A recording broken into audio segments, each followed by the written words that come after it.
If you look at Somalia, they're taking over Minnesota, and we got a lot of problems with the gangs, with all of the things taking place in Minnesota. We have an incompetent governor, we have a dope governor. They can't be happy about what's going on. And Somalians have caused a lot of trouble. They're ripping us off for a lot of money. There's a tremendous amount of money going back to Somalia. What the hell are we paying money to Somalia for?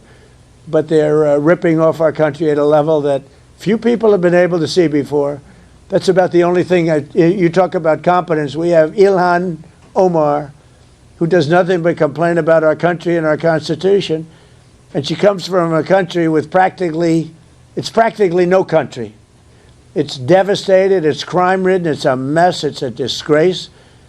And we took their people at a tremendous... We're not taking their people anymore. We're not taking their people. And we're getting a lot of their people out because they're nothing but trouble. We have an issue of fraud here in the state of Minnesota, that we have $500 million in known fraud under Governor Walz's time in office. When he is not holding any commissioners responsible, then yes, Governor Walz is responsible for the fraud that has been ongoing in the state of Minnesota. By not making any changes within his administration, then yes, it falls squarely on his shoulders. The feds allege dozens of people connected to Feeding Our Future stole some $250 million from a meal program meant for low-income children. Ramsey County Judge John Guthman has released a nearly 600-word statement criticizing Governor Tim Walz and the Minnesota Education Commissioner over what the judge calls falsehoods. The judge says he never ordered the state to restart payments to the alleged fraudsters at Feeding Our Future. Instead, he says the state education department made all payments voluntarily. That raises new questions for education officials and Walz, who have been blaming the judge for allowing the alleged fraud to continue. Judge Guthman did hold the education department in contempt of court for taking too long to process Feeding Our Future's applications and fined the state agency $47,000. I'm not an attorney.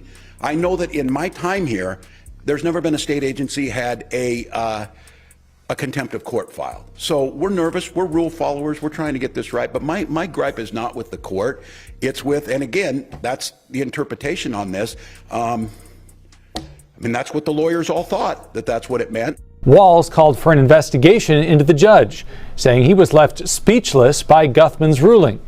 Walz has blamed not only the judge, but the U.S. Department of Agriculture, which oversees food nutrition programs. We are less than a year away now from the midterm elections, which is crazy, and the race for Minnesota governor is already heating up. We know several GOP leaders have announced their candidacy, hoping to beat out incumbent Democratic Governor Tim Walz, who is in the running for a third term. Let's talk about what happened over the weekend. We know the president obviously is looking to end the temporary protected status for Somalis here in Minnesota. And we've been keeping up with you as well, and we saw that you were in support of this. Let's just dive a little bit deeper into that and maybe elaborate for people who are looking to learn more. When we know that there's record fraud here in the state of Minnesota, that is something that we have been sounding the alarm on since 2017 or even earlier. And we've had a lot of trouble getting attention. So when I became speaker this last year, I established the Fraud Prevention and Agency Oversight Committee. We had been watching the record fraud in Feeding Our Future that was finally gaining national attention, but fraud here in Minnesota was going on.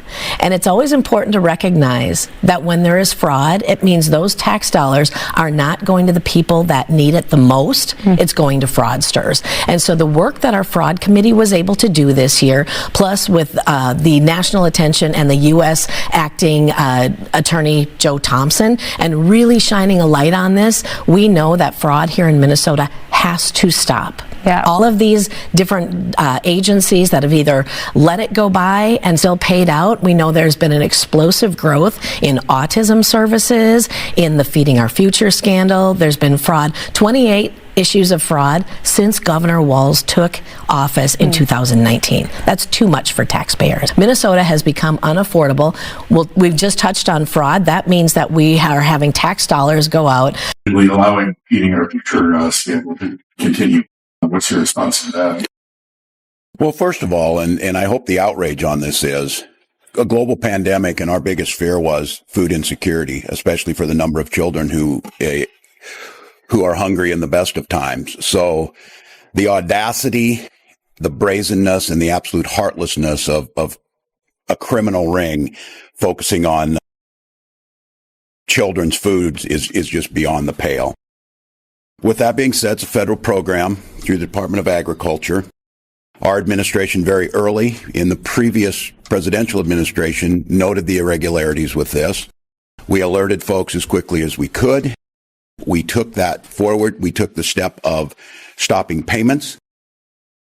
My commissioner was threatened with jail if she did not pay by contempt of court. The judge ruled. We accepted that ruling. We went back to the new administration once again and went to the FBI, who took this seriously. And I think what you're seeing coming out now, I and my team have not been able to say anything because the FBI was in an active investigation and we were told not to. So why Senate Republicans held hearings and took my commissioner and threatened to fire her. She was under orders from the FBI, and the way the system works is to not say anything. So we caught this fraud. We caught it very early. We alerted the right people. We were taken to court. We were sued. We were threatened with going to jail. We stuck with it. We got the FBI out there, and we have 48 people under indictment. And that's the way it's supposed to work. And again, we have oversight by the legislature. These are folks that continue to underfund my agencies when I ask them that we need help to do these different things. But I think the criticism, if you look, is not coming from the FBI. It's not coming from the Department of Agriculture. It's not coming from the U.S. Attorney. The criticism we were getting was coming from the criminals who celebrated and talked about firing my commissioner and getting her fired when they were celebrating when the judge made the ruling. So very clear on this. This is unacceptable. We take fraud seriously. We're very transparent about this. We got the people who did this. We will start to recapture those resources and we'll continue on. So again, it's amazing to me that we find folks in the political realm that are more angry that they can't blame us for everything rather than recognizing we had criminals that we caught. The whole idea of wanting Minnesota to fail is just permeated, especially the Senate. It's just unfortunate. So I'm proud of the work that our folks did. We always can try and get better. Criminals, these folks will tell you, you do one thing, they'll outsmart you and they'll come another way. All of us get the scam calls. All of us know what's happening. They'll move from one to the other. But the fact of the matter is it was our administration that caught it. We caught it early. We asked for help. We didn't get it. The courts ruled against us. We complied, but still pushed this. We got the FBI's involvement, and this week we got indictments. Did you ever get personally involved in this? And do you think the judge who told your education department to restart payments should resign? I would hope there would be an investigation into that because just to be candid, and I'm very careful about this, and I understand my position here in the separation of powers. We respected the judge's decision, but I could, and yes, on this one, I can tell you, I was speechless. Unbelievable that this ruling would come down. Did not really know what to say. Obviously, we had to honor it, but it was at that point in time I said, we have got to continue to push the federal government and the FBI to do the investigation. So yes, I was alerted, and we were alerted early. And the challenge of this is keep in mind what the community was saying. When we were early on talking and noted this within months of the program starting, we were in the midst of COVID. We had hungry children.